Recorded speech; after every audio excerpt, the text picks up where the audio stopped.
आज के इस लेक्चर में हम डिस्कस करने जा रहे हैं वेक्टर सब्ट्रैक्शन के अबाउट। वेक्टर सब्ट्रैक्शन काफी हद तक वेक्टर एडिशन से मिलता जुलता है, बस एक बेसिक डिफरेंस आपको समझना होगा तो आप वेक्टर सब्ट्रैक्शन को आप इजीली समझ पाएंगे।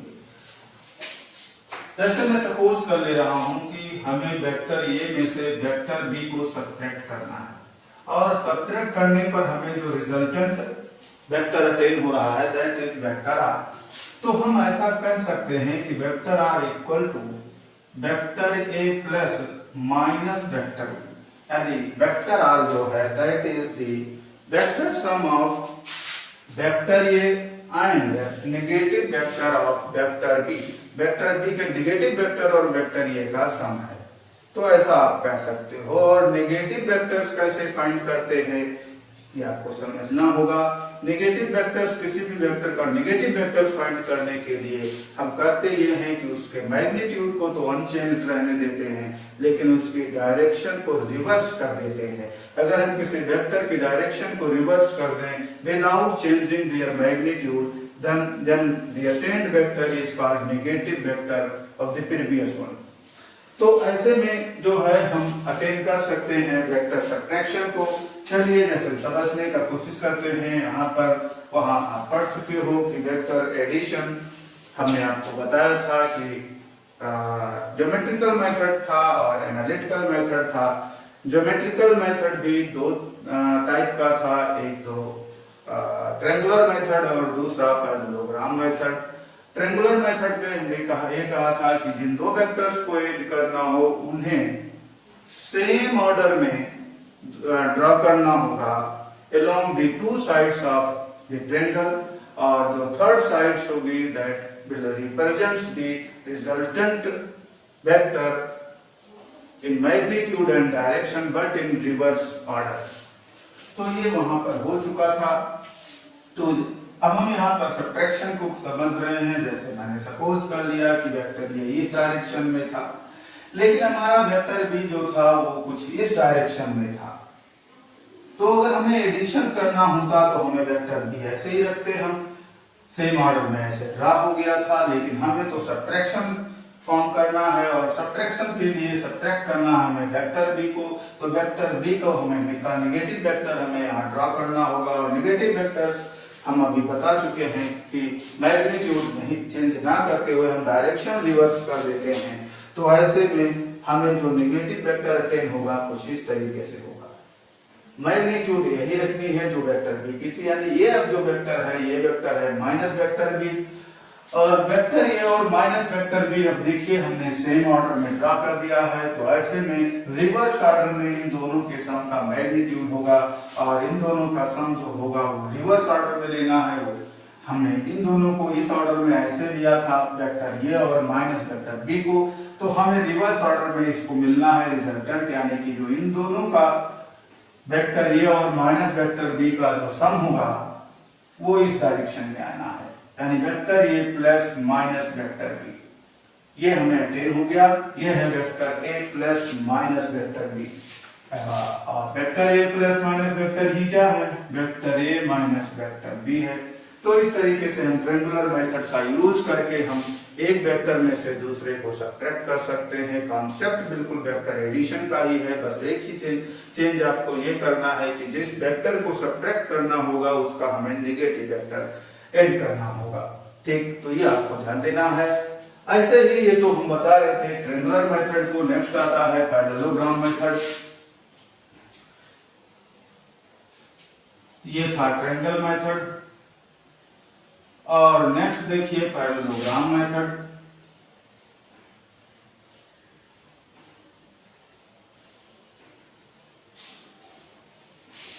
पैरेललोग्राम मेथड में ये कहा था कि जिन दो वेक्टर्स को आपको ऐड करना है उन दोनों वेक्टर्स को सेम पॉइंट से वर्जिनेट करेंगे और उसके बाद आपको पैरेललोग्राम कंप्लीट करना होगा।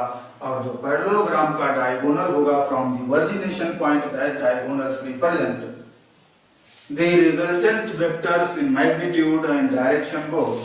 तो यहाँ पर हमें वेक्टर ए में ऐड करना है माइनस वेक्टर बी को, तो हम वेक्टर ए और माइनस वेक्टर बी को सेम पॉइंट से ओरिजिनेट करेंगे। चलिए ड्रॉ करते हैं। हमने वेक्टर ए को पहले ड्रॉ किया ये, और वेक्टर बी जो था वो मैंने भी दिखाया था कि इस डायरेक्शन में था, तो हमें तो ऐड करना है माइनस वेक्टर बी को। चलिए अभी वेक्टर बी हमने ड्रॉ कर लिया है, अब हमें इसका नेगेटिव वेक्टर ड्रॉ करना होगा। तो ये हो गया इसका negative vector.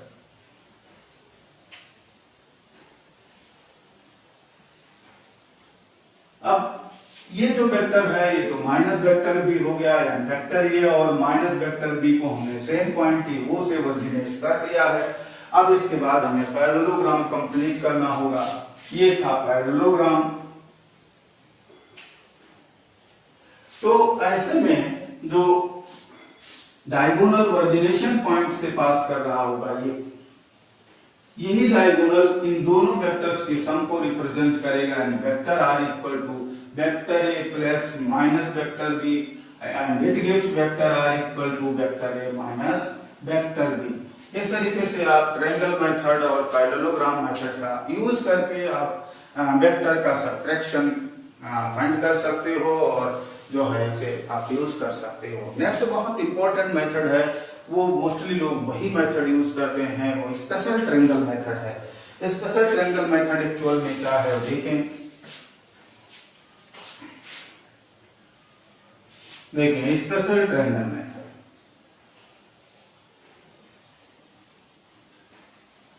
Special triangle method क्या है? इसमें ये कहा गया है कि जिन दो वेक्टर्स को जिस वेक्टर्स को आप सब्ट्रैक्शन जिनके बिटवीन फाइंड करना हो उनको सेम पॉइंट से ओरिजिनेट कर लो, जैसा कि हम जो है पैरेललोग्राम मेथड में कर रहे थे। ये स्टेप एकदम हूबहू एक ही जैसा है, लेकिन इसमें निगेटिव वेक्टर नहीं ड्रा करना है। आपको जिन दो वेक्टर्स के बिटवीन सब्ट्रैक्शन फाइंड करना होगा, जैसे हम यहाँ एग्जांपल लेकर चल रहे हैं, वेक्टर ए में से वेक्टर बी को सब्ट्रैक्ट करना है, तो हम वेक्टर ए और वेक्टर बी दोनों को एक ही पॉइंट से ओरिजिनेट कर लेंगे। देखिए ओरिजिनेट कर ले रहा हूं। ये वेक्टर ए हमने कंसीडर किया था इस डायरेक्शन में, ये वेक्टर ए है, और वेक्टर बी हमने कुछ इस डायरेक्शन में ऐसे लिया था। ये है वेक्टर बी और ये है वेक्टर ए। अब आपको vector A minus vector B find out करना है, तो बहुत ही सिंपल। अब आपको पैरेललोग्राम नहीं कंप्लीट करना है, इस स्पेशल ट्रायंगल मेथड में जो है आपको पैरेललोग्राम नहीं कंप्लीट करना है। सिर्फ और सिर्फ जिन दो वेक्टर्स को के बिटवीन आपको सब्ट्रैक्शन सॉल्व करना है, उन दोनों वेक्टर्स को सेम पॉइंट से ओरिजिनेट कर लेंगे आप। और फिर हमें सपोज हम जैसा भी एग्जांपल ले रहे हैं, वेक्टर ए में से वेक्टर बी को हमें सब्ट्रैक्ट करना है, तो दोनों के हेड को जो है ज्वाइन कर देते हैं। अब हमें vector A minus vector B चाहिए, तो हेड हमें फिर से ये इस पर बनाना होगा ये की तरफ, यानी ये जो वेक्टर है यही vector R equal to vector A minus vector B. ये बहुत सिंपल मेथड है और बहुत इजीली इससे हमें क्विक रिजल्ट्स मिलते हैं, तो ये काफी लोग इसे यूज करते हैं वेक्टर सब्ट्रैक्शन के लिए। बहुत ही इंपॉर्टेंट मेथड है। ठीक, क्या करना है इस मेथड में, स्पेशल ट्रायंगल मेथड में आपको जिन दो वेक्टर्स के बिटवीन सब्ट्रैक्शन फाइंड करना है, उन दोनों वेक्टर्स को आप सेम पॉइंट से ओरिजिनेट कर लोगे। उसके बाद दोनों के हेड को मिला लोगे, और जो हेड को मिलाओगे तो जो लाइन सेगमेंट मिलेगा वही जो है मैग्नीट्यूड को रिप्रेजेंट करेगा, वेक्टर ए और वेक्टर बी के डिफरेंस के मैग्नीट्यूड को रिप्रेजेंट करेगा। लेकिन डायरेक्शन कौन सी होगी? अगर आपको vector A minus vector B find करना है तो वेक्टर ए के हेड की तरफ डायरेक्शन होगी, और अगर vector B minus vector A find out करना है तो वेक्टर बी के हेड की तरफ उसकी डायरेक्शन होगी। तो इस तरीके से आप जो है स्पेशल ट्रायंगल मेथड का यूज करके वेक्टर सब्ट्रैक्शन को सॉल्व कर सकते हो। ठीक है, तो ये बहुत इजी मेथड है। तो नेक्स्ट पार्ट पर आते हैं, वेक्टर सब्ट्रैक्शन को हम एनालिटिकली कैसे सॉल्व कर सकते हैं, यानी फॉर्मूले का यूज करके कैसे हम फाइंड आउट कर सकते हैं। तो देखिए अभी हमने आपको बताया था पैरेललोग्राम मेथड से कैसे हम जो है वेक्टर ए में से वेक्टर बी को सब्ट्रैक्ट कैसे कर सकते हैं। हम उसे दोबारा यहाँ पर ड्रॉ करते हैं। सपोज कर लिया कि ये वेक्टर ए है और वेक्टर बी कुछ इस डायरेक्शन में है, लेकिन हमको वेक्टर ए में से वेक्टर बी को सब्ट्रैक्ट करना है, तो वेक्टर बी का हमें नेगेटिव वेक्टर ड्रॉ करना होगा। ये हमने नेगेटिव वेक्टर ड्रॉ कर लिया, और ये नेगेटिव वेक्टर है माइनस वेक्टर बी। अब इन दोनों के लिए हमें पैरेललोग्राम कंप्लीट करना होगा। और जो ओरिजिनेशन पॉइंट से जो डायगोनल पास करेगा वही डायगोनल इन दोनों वेक्टर्स यानी वेक्टर ए और माइनस वेक्टर बी के सम को रिप्रेजेंट करेगा। And vector R equal to vector A plus minus vector B, it gives vector R equal to vector A minus vector B. तो आप इस तरीके से पैरेललोग्राम मेथड का यूज करके आप दो वेक्टर्स का सब्ट्रैक्शन सॉल्व कर सकते हो। अब अगर हम जैसे पिछले आर्टिकल में हमने कंसीडर किया था कि वेक्टर ए और वेक्टर बी के बिटवीन जो एंगल है दैट इज थीटा, यहाँ भी अगर हम कंसीडर कर लें कि वेक्टर ए और वेक्टर बी, ये तो वेक्टर बी है, इन दोनों के बिटवीन जो एंगल है वो थीटा है, तो हमने जस्ट वेक्टर बी के अगेंस्ट माइनस वेक्टर बी को ड्रा किया है, तो डेफिनेटली ये कंप्लीट एंगल 180 होगा। तो इधर जो एंगल आ रहा है वो 180 माइनस थीटा हो जाएगा। अब आप देखिए तो यहाँ पर एक बेसिक चेंज ये आ रहा है कि हम एडिशन किसका बना रहे हैं, एडिशन तो हम बना रहे हैं vector A minus vector B का एडिशन बना रहे हैं, लेकिन हमको रिजल्ट जो मिल रहा है vector A minus vector B मिल रहा है। तो यहाँ पर एडिशन वेक्टर ए और माइनस वेक्टर बी का है। तो एडिशन के लिए तो आपने पढ़ाई था कि अगर दो वेक्टर्स हैं जिनको आप ऐड कर रहे हो उनके बिटवीन एंगल थीटा है, तो जो रिजल्टेंट आएगा उसका magnitude R equal to root of A square plus B square plus 2ab cos theta होगा। लेकिन यहाँ पर देखिए हम एडिशन वेक्टर ए और माइनस वेक्टर बी का जो है बना रहे हैं, और यहाँ इन दोनों के बिटवीन जो एंगल है वो थीटा नहीं है, यहाँ पर उन दोनों के बिटवीन एंगल 180 माइनस थीटा है। यानी यहाँ पर हमें उसी फॉर्मूले में थीटा को रिप्लेस कर देना होगा 180 माइनस थीटा से। यानी इस केस में जो हमारा सब्ट्रैक्शन का जो रिजल्टेंट आ रहा है वो उसका जो मैग्नीट्यूड होगा आर इक्वल टू वो आएगा under root A square plus B square plus 2ab cos 180 minus theta. तो यहां से इसे और सिंप्लीफाई करते हैं तो ये आ रहा है r equal to root of A square plus B square plus 2ab cos theta. हाँ, cos 180 माइनस थीटा जो होता है वो माइनस होता है, तो यह रिजल्टेंट का मैग्नीट्यूड जो आएगा वो r equal to root of A square plus B square minus 2ab cos theta. और इस फार्मूले का आप यूज करके सब्ट्रैक्शन का मैग्नीट्यूड फाइंड आउट कर सकते हो। अगर दो वेक्टर्स हैं जिनके बिटवीन एंगल जो है वो थीटा है और एक वेक्टर से दूसरे वेक्टर को सब्ट्रैक्ट कर रहे हैं, तो ऐसे में जो हमें रिजल्टेंट वेक्टर मिलेगा उसका मैग्नीट्यूड आप इस फार्मूले का यूज करके आप सॉल्व कर सकते हो। वेक्टर का नेक्स्ट बहुत इंपॉर्टेंट कॉन्सेप्ट है रेजोल्यूशन ऑफ वेक्टर।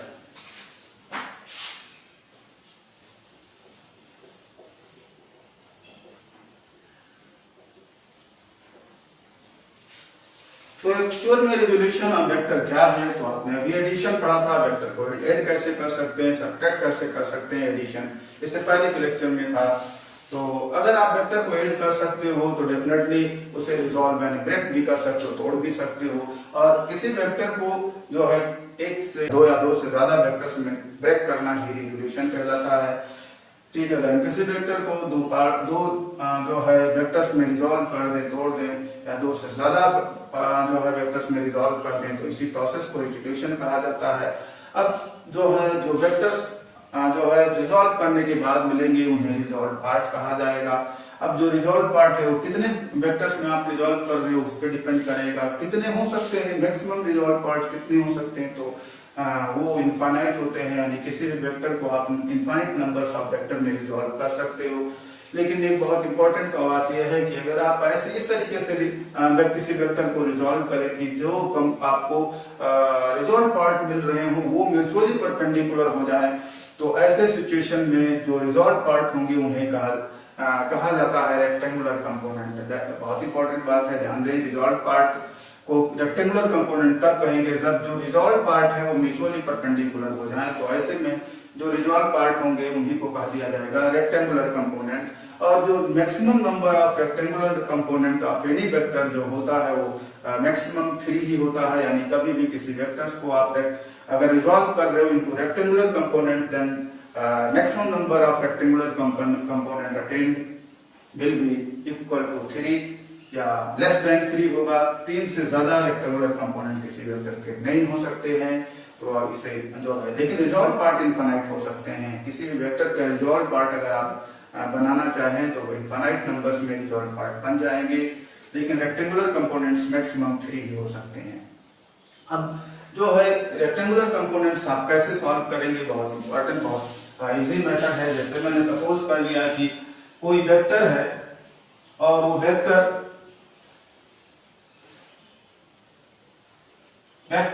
आर है और वो एक्स एक्सिस से अल्फा एंगल पर है और वाई एक्सिस से ये बीटा एंगल पर है और ऐसे ही ये जेड एक्सिस भी है, जेड एक्सिस से भी सपोज कर लिया कि ये गामा एंगल पर है।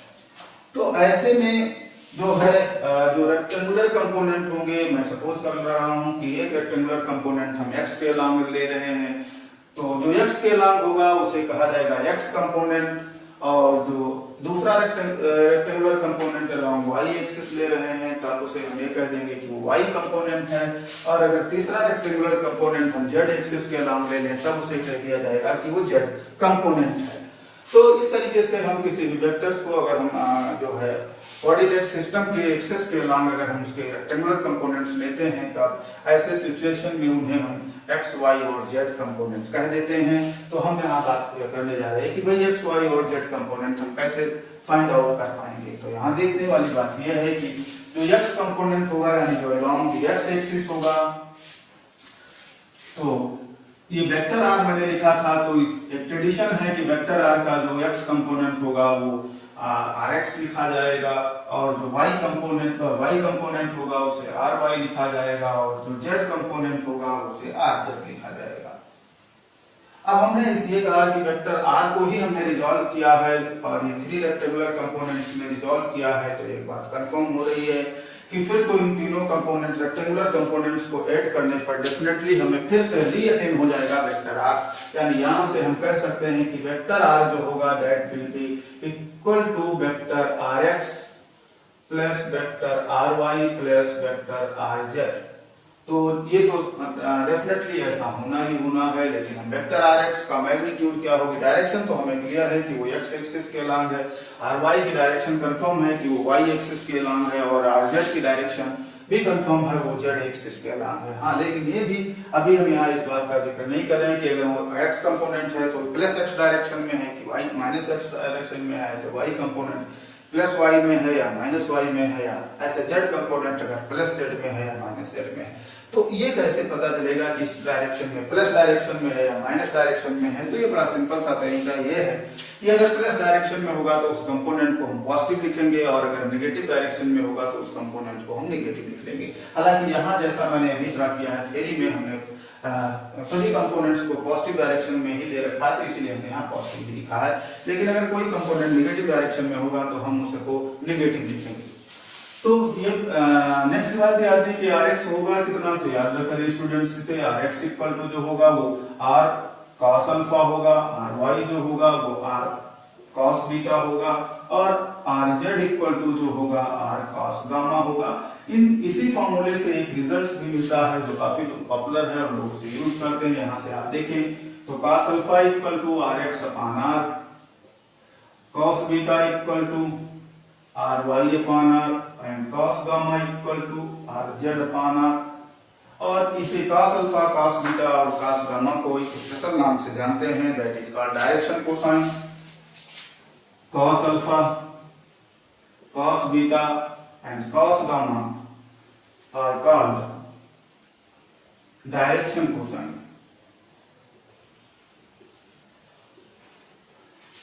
अब एक इंपॉर्टेंट बात यह है कि डायरेक्शन कोसाइन का जो स्क्वायर का सम होता है वो हमेशा 1 ही होता है। इंपॉर्टेंट पॉइंट है, इसे आप याद कर डालें। cos square alpha plus cos square beta plus cos square gamma, ये हमेशा 1 ही होता है, इसमें कोई डाउट नहीं है। तो ये हमेशा 1 होता है। तो ऐसे में अगर ऐसा है तो आप एक बात जरा देखें, यहाँ से Rx स्क्वायर जो है cos स्क्वायर अल्फा अगर हम वैल्यू यहाँ पुट कर लें तो एक इंपॉर्टेंट रिजल्ट हमें मिल रहा है, वो ये Rx square upon capital R square plus Ry square upon R square plus Rz square upon R square, ये इक्वल टू 1 होना चाहिए। हमने cos अल्फा, cos बीटा और cos गामा की जो वैल्यूज थी वो हमने यहाँ पुट कर लिया है। तो यहाँ से आपको सॉल्व करने पर एक इंपॉर्टेंट रिजल्ट मिल रहा है। स्टूडेंट्स ध्यान दें, इसे काफी यूज होगा। Vector R square equal to R X square plus R Y square plus R Z square. तो यहाँ से जो है इंपॉर्टेंट रिजल्ट ये मिल रहा है R equal to root of R X square plus R Y square plus R Z square. यानी कि अगर कोई वेक्टर है जिसे आपने रेक्टेंगुलर कंपोनेंट्स में रिजॉल्व किया था तो ऐसे में जो है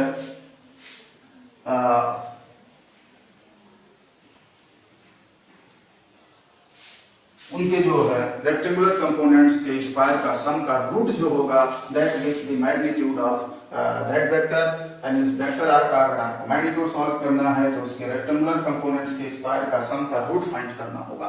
तो इस तरीके से जो है आप किसी भी वेक्टर को जो है रेक्टेंगुलर कंपोनेंट्स में रिजॉल्व कर सकते हो और जो है उसके डायरेक्शन को साइन को फाइंड आउट कर सकते हो और उसके मैग्नीट्यूड को फाइंड आउट कर सकते हो। तो ये आप कर सकते हो। तो देखिए अभी हमें बहुत इंपॉर्टेंट रिजल्ट्स तो मिल रहे हैं, वो ये मिल रहे हैं जो है cos alpha equal to R X upon capital R, cos beta equal to R Y upon capital R and cos gamma equal to R Z upon capital R. इन फॉर्मूले का यूज करके आप फाइंड आउट कर सकते हो direction cosine को। Next formula जो मैंने अभी अटेंड किया था कि डायरेक्शन कोसाइन के स्क्वायर का जो सम होता है cos square alpha plus cos square beta plus cos square gamma, ये हमेशा 1 ही होता है। बहुत इंपॉर्टेंट रिजल्ट है। और नेक्स्ट रिजल्ट भी और भी काफी यूजफुल है, यूज होता है, वो है कि मैग्नीट्यूड ऑफ वेक्टर आर जो होगा that is equal to root of R X square plus R Y square plus R Z square.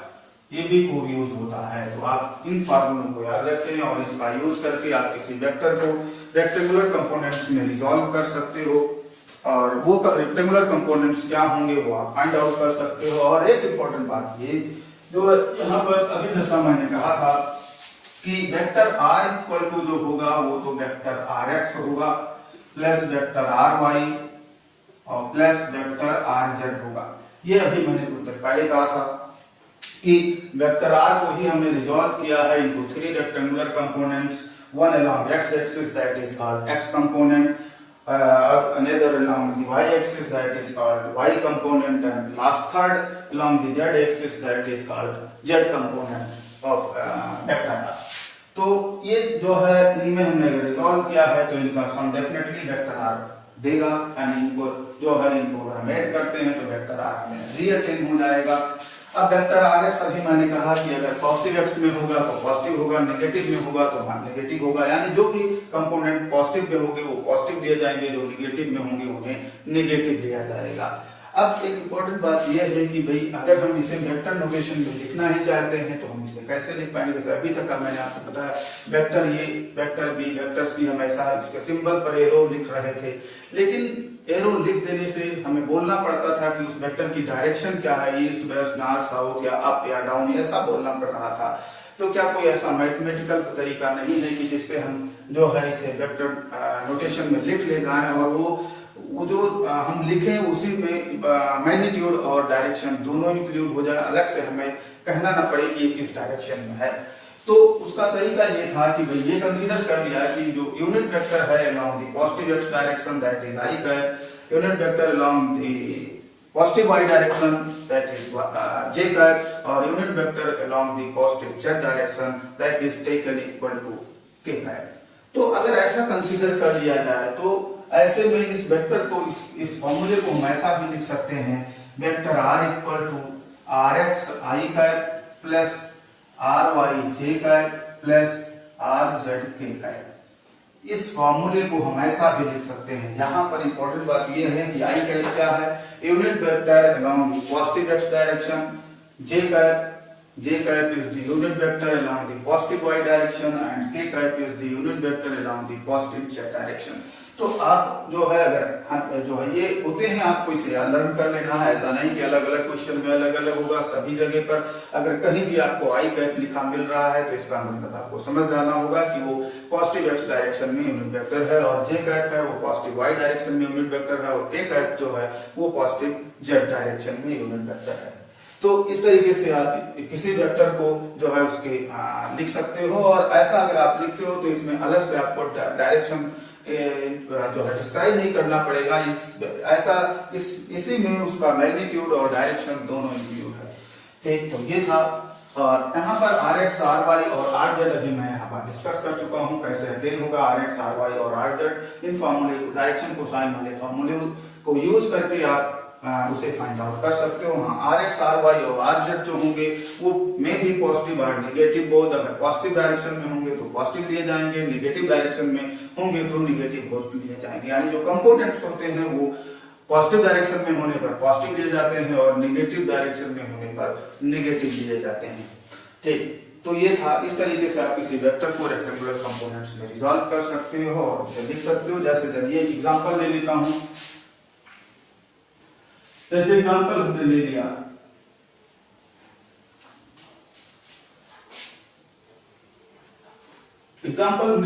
Suppose कर लिया कि ये एक्स एक्सिस है और ये वाई एक्सिस है और कोई वेक्टर इसी एक्स वाई प्लेन में ही है और ये एक्स वाई प्लेन में जो वेक्टर है ये है, सपोज कर लिया जो है 10 न्यूटन है, यानी ये फोर्स है, तभी मैं लिख रहा हूँ 10 न्यूटन है, इसका जो मैग्नीट्यूड है वो 10 न्यूटन है। और ये एक्स एक्सिस से जो है 30 डिग्री पर है और वाई एक्सिस से तो जो है अपने आप समझ रहे हैं 60 डिग्री पर हो जाएगा। एक्स वाई प्लेन में है तो जेड एक्सिस से जो एंगल होगा वो 90 फॉर्म करेगा। ये जेड एक्सिस है तो यहाँ से जो एंगल होगा वो 90 फॉर्म करेगा। ये जेड एक्सिस है।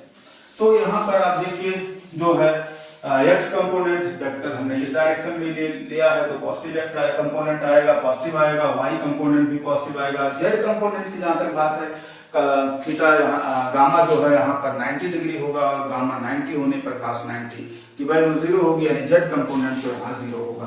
तो यहाँ से हम फिर जो फोर्स है, इस फोर्स को हम वेक्टर नोटेशन में अगर लिखें तो वेक्टर F इक्वल टू हम लिख सकते हैं जो है 10, ये जो मैग्नीट्यूड है, और अल्फा की वैल्यू जो है यहाँ पर 30 डिग्री है तो cos 30, और ये पॉजिटिव डायरेक्शन में आ रहा है तो यहाँ पर हम इस कंपोनेंट को पॉजिटिव लेंगे और एक्स जो है डायरेक्शन के कंपोनेंट के साथ हम आई कैप लिखते हैं तो ये 10 cos 30 आई कैप प्लस 10, और यहाँ वाई एक्सिस से एंगल जो है 60 डिग्री है तो 10 cos 60 डिग्री, ये भी पॉजिटिव डायरेक्शन में आ रहा है तो यहाँ इस कंपोनेंट को भी पॉजिटिव ही ले जाना है। ठीक, और इसके साथ आएगा जे कैप। नेक्स्ट देखिए, जेड कंपोनेंट को लिखते समय हमें ये लिखना होगा प्लस जो है 10 cos 90 डिग्री।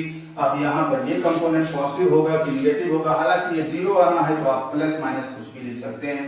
ठीक है, तो यहाँ से जो फोर्स अब आपको मिल रहा है वेक्टर F इक्वल टू, फिर तो ये आएगा 10 cos 30 की जो वैल्यू होती है वो √3/2 होती है, यानी इसे सिंपलीफाई में कर दे रहा हूँ 5√3 आई कैप और प्लस cos 60 की जो वैल्यू होती है वो 1/2 होती है तो यह आएगा 5 जो है जे कैप, और cos 90 0 होता है तो ये 0 हो गया। इस तरीके से वेक्टर F को हमने यहाँ फाइंड आउट कर लिया 5√3 आई कैप प्लस 5 जे कैप। तो हम वेक्टर को इस तरीके से कंपोनेंट्स में रिजॉल्व कर सकते हैं। हाँ, एक बहुत जो 11th लेवल पर काफी यूज होता है वो यही यूज होता है, जानबूझ के मैंने यही एग्जांपल्स इस तरीके से लिया था। इसमें खास क्या है, ऐसे क्वेश्चन बहुत ढेर सारे आपके 11th में हैं, वो ये कि जो वेक्टर्स होगा वो किसी स्पेसिफिक प्लेन में होगा। जैसे मोस्टली तो एक्स वाई प्लेन में ही वेक्टर्स की बात होती है। तो यहाँ जैसे अभी मैंने कंसीडर किया था कि एक्स वाई प्लेन में था वेक्टर, यानी ये वेक्टर एक्स वाई प्लेन में था, तभी तो जेड एक्सिस से जो एंगल सबटेंड करेगा वो 90 डिग्री हो जाएगा। ठीक, तो जेड एक्सिस आउटवर्ड होता है और ये एक्स वाई प्लेन में अगर है तो ऐसे में वो जेड एक्सिस से 90 डिग्री फॉर्म करेगा। तो मोस्टली जो क्वेश्चंस 11th में है वो उसमें जो है कंसीडर यही किया जाएगा। मोस्टली क्वेश्चन एक्स वाई जो है, जो भी वेक्टर गिवन होगा वो एक्स वाई प्लेन में होगा। तो ऐसे में आप एक शॉर्टकट या लर्न कर लें, वो बहुत इजी हो जाता है। काफी लोग उसी को यूज करते हैं। वो तरीका क्या है हम उसको डिस्कस कर लें। तो देखिए वो तरीका क्या है कि अगर हमारा जो वेक्टर है वो एक्स वाई प्लेन में है तो कैसे सॉल्व कर लेंगे। तो फिर एक बात तो पक्की हो गई कि फिर तो जेड कंपोनेंट तो 0 आना है, फिर हम उसे क्यों लिखने जाए। तो देखिए सपोज कर लिया ये जो है वेक्टर आर है और ये जो अल्फा एंगल हमने एक्स एक्सिस से लिखा था वो जनरली लोग थीटा लिखने लगते हैं। तो अगर ये अल्फा इक्वल टू थीटा है और एक्स वाई प्लेन में वेक्टर आर है तो ये एंगल जो होगा वो 90 माइनस थीटा, यानी जो बीटा होगा वो 90 माइनस थीटा हो जाएगा। तो ऐसे में आर एक्स इक्वल टू जब आप लिखेंगे तो आर एक्स इक्वल टू अभी मैंने कहा था आर कॉस अल्फा होता है, तो यहाँ पर आर कॉस अल्फा की वैल्यू कॉस थीटा हो जाएगी, यानी R X equal to R cos theta apply कर लेंगे। और ऐसे y कंपोनेंट सॉल्व करते समय R Y equal to R cos beta होता है, और बीटा की वैल्यू का 90 माइनस थीटा है, तो यहाँ अप्लाई करेंगे आर कॉस 90 माइनस बीटा। तो इसे सिंप्लीफाई करने पे ये जो रिजल्ट मिल रहा है वो आर साइन थीटा मिलेगा। तो इस तरीके से अब इसको सीधे लोग याद रखते हैं वो ये कि अगर कोई वेक्टर है वो xy प्लेन में है तो x एक्सिस से एंगल अगर थीटा है तो x कंपोनेंट जो होगा वो r cos थीटा हो जाएगा, यानी जिधर से एंगल होगा उधर cos आएगा, और उसके दूसरा जो कंपोनेंट होगा परपेंडिकुलर डायरेक्शन में उसमें साइन आना है। ये सीधे इस तरीके से लोग याद कर लेते हैं और जरूरत पड़ने पे इसे डायरेक्टली यूज कर लेते हैं। जिस डायरेक्शन से एंगल होगा उस डायरेक्शन में जो कंपोनेंट आएगा वो cos में आएगा, और उसके परपेंडिकुलर डायरेक्शन में जो कंपोनेंट आएगा वो साइन में आएगा। ये इंपॉर्टेंट थिंग है। मोस्टली क्वेश्चन XY प्लेन में ही वेक्टर होता है, उसी पर बेस्ड क्वेश्चन आते हैं, तो ज्यादा से ज्यादा क्वेश्चन तो आपके सॉल्व हो जाएंगे। कुछ ही क्वेश्चन होंगे जिसमें x, y और z तीनों कंपोनेंट्स रहेंगे, नहीं तो मोस्टली जो क्वेश्चंस होते हैं रिजॉल्व करने वाले ज्यादातर XY प्लेन में होते हैं, y कुछ रेट में YZ प्लेन और ZX प्लेन में की बात होती है। अगर XY प्लेन में है तो आप समझ जाइए x और y कंपोनेंट उसमें होना है, YZ प्लेन में अगर वो वेक्टर है तो y और z कंपोनेंट उस वेक्टर में आने वाला है, और अगर ZX प्लेन में होगा तो उसके कंपोनेंट्स जो आएंगे वो z और x के लॉन्ग आएंगे, z कंपोनेंट और x कंपोनेंट उसमें आएंगे। तो ये चीजें आपको ध्यान देना है। और दूसरा ये कि जिस एक्सिस से एंगल होगा उसकी तरफ cos आएगा और दूसरे की तरफ साइन आएगा, यानी दूसरा कंपोनेंट जैसे x एक्सिस से हमने एंगल अभी लिया था तो x की तरफ हमने लिखा था r cos थीटा, और y कंपोनेंट जो लिखा था वो r sin थीटा लिखा था। ऐसे अगर सपोज कर लेते हैं कि yz प्लेन में है और एंगल हमें y एक्सिस से बताया गया तो y कंपोनेंट में cos आएगा और z कंपोनेंट में साइन आएगा। जिधर से एंगल उस कंपोनेंट को cos लेना है और उसके परपेंडिकुलर वाले को साइन लेना है।